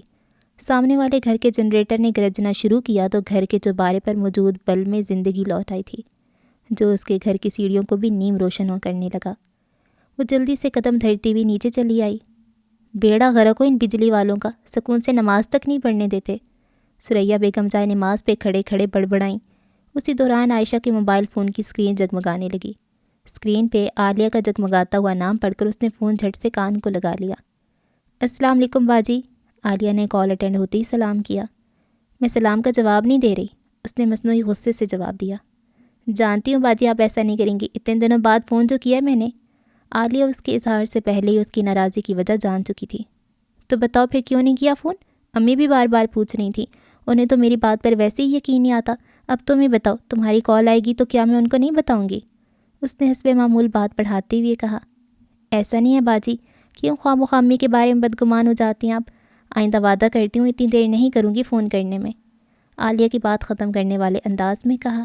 وعدوں سے کیا ہوتا ہے؟ میں نہیں مانتی وعدوں کو، کیونکہ جہاں احساس ہوتا ہے وہاں وعدوں کی ضرورت نہیں پڑتی، اور نہ ہی کسی وضاحت کی ضرورت پیش آتی ہے۔ اچھا باجی اب معاف کر دیں، آئندہ ایسا نہیں ہوگا۔ خیر اب ایسی بھی معافی والی بات نہیں اس میں، ایک تم ہی ہو جس سے بات کر کے مجھے خوشی ہوتی ہے اور دل کو سکون بھی ملتا ہے۔ کہنے کو تو تم میری چھوٹی بہن ہو، مگر لگتا ہے اب مجھ سے کافی بڑی ہو گئی ہو، تمہارا شوہر ہے، بچے ہیں۔ یہ کہتی ہوئی وہ کافی سنجیدہ ہو گئی تھی، اس کا لہجہ شکستہ تھا۔ عالیہ کے لہجے میں اس کے لیے ہمدردی امڑ آئی تھی۔ عائشہ کی بات اس کے دل پہ لگی تھی۔ آپ ہمیشہ بڑی تھیں اور بڑی رہیں گی۔ جو کچھ آپ نے ابا کے جانے کے بعد اس گھر کے لیے کیا وہ ہم سب جانتے ہیں۔ بڑے ہونے کا آپ نے سود سمیت فرض ادا کیا ہے۔ بس اب ہمیشہ کی طرح پوری فہرست نہ گنوانے بیٹھ جانا۔ میں نے جو کچھ بھی کیا وہ میرا فرض تھا، مگر عالیہ پھر بھی کبھی کبھی لگتا ہے کہ میں کچھ نہیں کر پائی، میں علی کو نہیں بچا پائی۔ اس کی آواز بھر آئی۔ جو فیصلہ خدا کا ہوتا ہے نا باجی، انسان اسے اپنی تمام کوششوں اور وسائل کے باوجود بھی بدل نہیں سکتا۔ یہ تو بس ہم انسانوں کو پچھتاوا لگ جاتا ہے کہ ہم کچھ کر سکتے تھے، حالانکہ انسان کچھ نہیں کر سکتا۔ عرش والا اپنے فیصلے نہیں بدلتا۔ عالیہ نے مضبوط لہجے میں اسے حوصلہ دینا چاہا تھا۔ اچھا چھوڑو ان باتوں کو، تم بتاؤ کہ پاکستان کب آ رہی ہو؟ رمیز کا کہیں پورا دبئی لوٹنے کا تو ارادہ نہیں؟ آپ بھی دل کی بات جان جاتی ہیں۔ میں نے بھی آپ کو یہی خوشخبری دینے کے لیے فون کیا تھا کہ انشاءاللہ اگلے مہینے رمیز کو چھٹیاں ہوں گی، پھر پورے 3 ہفتوں کے لیے ہم پاکستان آئیں گے۔ آپ بس تیاری پکڑے، 2 میرے اور 2 ہی کنزا کے سوٹ سلائی کرنے آپ کو۔ عالیہ نے جوشیلی آواز میں کہا۔ عائشہ کا چہرہ کھل اٹھا تھا۔ ہاں ہاں اللہ خیر کرے، صرف 2 ہی کیوں، جتنے ہوگی بنا کر دوں گی، ویسے بھی 2 سے زیادہ ہوں گے تو کچھ ڈسکاؤنٹ کر دوں گی تمہیں۔ وہ مسکراتے ہوئے بولی۔ باجی ایک بات کہوں اگر آپ برا نہ مانیں؟ عالیہ اس کی بات پہ مسکرانے کی بجائے سنجیدہ ہوئی تھی۔ ہاں بولو۔ باجی اب یہ سلائی وغیرہ کا کام چھوڑ دیں، اب اسے نظر والا موٹا چشمہ لگوا لیا آپ نے۔ عالیہ کی بات پہ کچھ دیر پہلے کھلنے والا اس کا چہرہ ناگواری سے سکڑ گیا تھا۔ عالیہ یہ بات تم پہلی بھی بہت بار کر چکی ہو اور جانتی بھی ہو کہ مجھے برا لگتا ہے اس بات کو سن کر۔ تو مان کیوں نہیں لیتی آپ میری بات؟ امی تو کہہ کے خاموش ہو گئی، مگر میں کہتی رہوں گی۔ اور پھر گھر کی اب ایسی کون سی ضروریات رہ گئی ہیں جو پینشن سے پوری نہیں ہوتی؟ جانتی ہوں ساری ضروریات پوری ہو گئی ہیں، مگر خود سوچو سارا دن گھر میں فارغ رہ کر کیا کروں گی؟ بیکار پڑے رہنے سے تو بہتر ہے کوئی کام کر لیا جائے، اسی بہانے انسان مصروف بھی رہتا ہے اور 4 پیسے بھی کما لیتا ہے۔ اور پھر پیسہ تو جتنا ہو اتنا ہی کم ہے، اس نے سردہ بھرتے ہوئے کہا۔ اب تو اوپر والے پورشن کا کرایہ بھی مل جاتا ہے، چھوڑنا نہیں تو کم ہی کر دے کپڑے سینا۔ امی بتا رہی تھی کہ کبھی کبھی رات کو بھی لگی رہتی ہیں آپ سلائی میں۔ اس کرایہ دار کی تو بات ہی رہنے دو عالیہ، پھوٹی کوڑی نہیں ہے اس کے پاس، صرف شرافت بھری شکل ہے اور اس پر بھی ڈھیر سارے زخموں کے نشان، اور انہیں کے بل بوتے پر امی کی ہمدردی حاصل کر لیا اس نے۔ مہینہ ہونے کو ہے مگر ابھی تک امی کے بھانجے کو کوئی کام نہیں ملا۔ کل کو کرائے کی بات کریں گے تو امی کو اس کی مجبوریاں سمجھ آ جائیں گی۔ دیکھ لینا مفت میں رہ کر چلا جائے گا۔ وہ ایک ہی سانس میں بولتی چلی گئی۔ اس سمے اس بیچارے کی شکل کا کیا قصور ہے؟ میں نے تو یہ بات اس لیے چھیڑی تھی کہ آپ اپنی صحت کا ہرگز خیال نہیں رکھتی۔ امی بتا رہی تھی کہ کچھ نہیں ہوا میری صحت کو۔ وہ عالیہ کی بات کاٹ کر بھی اختیار بولی۔ امی کی تو بس عادت ہے دوسروں کو پریشان کرنے کی، ویسے بھی یہ جو مائیں ہوتی ہیں نا، ان کی ایک آنکھ محض اولاد کی صحت دیکھنے کے لیے ہوتی ہے، اس نے چڑچڑے انداز میں کہا۔ اس دوران ثریا بیگم نماز سے فارغ ہو کر صحن میں نمودار ہوئی تھی۔ کس کا فون ہے؟ آتے ہی انہوں نے عائشہ سے پوچھا۔ عالیہ کا فون امی، یہ لیں کر لیں بات۔ فون امی کو پکڑا کر وہ وہیں تخت پوش پر بیٹھ گئی، جبکہ امی کان سے فون لگائے اپنے کمرے میں چلی گئیں۔ چشمہ اتار کر عائشہ نے وہیں تخت پوش پہ رکھ دیا تھا، دوپٹے سے آنکھوں کی نمی کو صاف کیا اور آسمان پہ ٹمٹماتے ہوئے ستاروں کو دیکھنے لگی۔ عالیہ کی بات نے 2 ستارے اس کی آنکھوں میں بھر دیے تھے۔ کب تک دوسروں کے کپڑے سلائی کرتی رہیں گی؟ ابھی سے نظر کا چشمہ لگوا لیا ہے۔ وہ ٹوٹی ہوئی انداز میں مسکرائی اور ہتھیلی سے اپنے گالوں پر آنسوؤں کو مسل ڈالا۔ کب تک اور ابھی سے؟ اس نے زیر لب دہرایا تو اس کی مسکراہٹ میں تلخی پھیل گئی۔ چمکتے ہوئے ستاروں نے اس کی یادوں کے دھندلے پن کو منور کر دیا تھا۔ اسے ولید کی بات یاد آ رہی تھی۔ مجھے ستارے ذرا بھی پسند نہیں، صرف چاند اچھا لگتا ہے۔ جانتی ہو کیوں؟ کیوں؟ اس نے تجسس سے پوچھا۔ کیونکہ چاند کتنا ہی داغدار کیوں نہ ہو، حسن کی مثال ہے، وہ ستاروں بھرے آسمان پہ چمکتا ہوا الگ ہی نظر آتا ہے۔ لیکن مجھے صرف ستارے اچھے لگتے ہیں، وہ خواہ کتنے ہی چھوٹے ہوں، چاند کی روشنی میں بھی گم نہیں ہوتے، اپنی آب و تاب میں رہتے ہیں، اور ان میں کوئی داغ بھی نہیں ہوتا۔ اس سے پہلے کہ بات آگے بڑھتی، سیڑھیوں کا بیرونی دروازہ کھلنے کی آواز پر وہ چونک گئی تھی۔ یادیں پھر سے دھندلا گئی تھیں۔ اسے خیال آیا کہ ولی نماز پڑھ کر واپس آیا ہوگا۔ ہوا کا دباؤ کافی کم ہو چکا تھا اور بجلی بھی بحال ہو چکی تھی۔ اس نے تخت پوش سے اپنا چشمہ اٹھایا اور اندر چلی گئی۔ اندر آتے ہی بے سبب اس کی نگاہیں آئینے پہ جا ٹھہریں۔ پل بھر کے لیے اس نے خود کو دور سے آئینے میں دیکھا اور پھر پلکیں جھپکائے بغیر آئینے کے قریب چلی آئی۔ بہت دنوں بعد اس نے خود کو آئینے میں یوں دیکھا تھا، بے رنگ ہونٹ، نا امید آنکھوں کے گرد پڑتے سیاہ حلقے، اس کی زندگی بھر کی داستان لیے بیٹھے تھے۔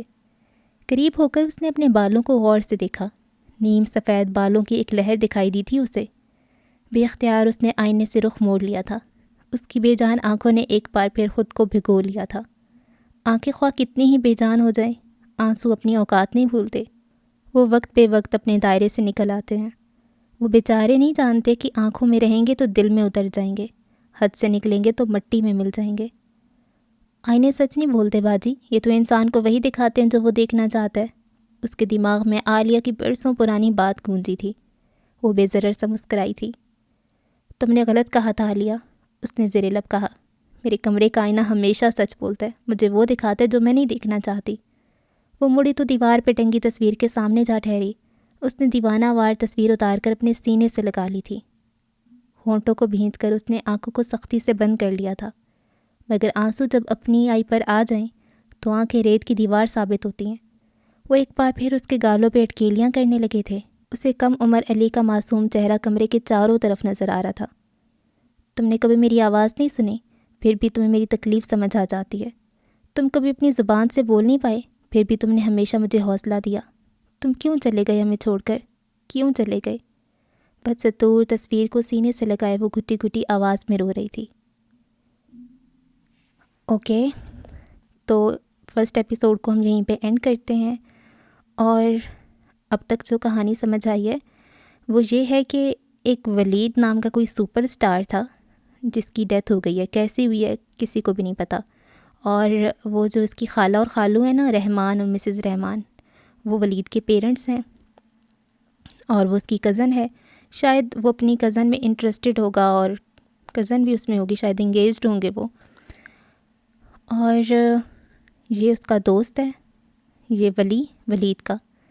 اور یہ جو بندی ہے نا، یہ ولید سے کیسے کنیکٹڈ ہے، کیونکہ یہ اتنی دور رہتی ہے اور یہ کافی غریب بھی رہتے ہیں، غریب ہیں، اور وہ جو سپر اسٹار تھا پوش علاقے میں ان کا گھر ہے، تو ان کا کنیکشن کیسے بنا ہوگا؟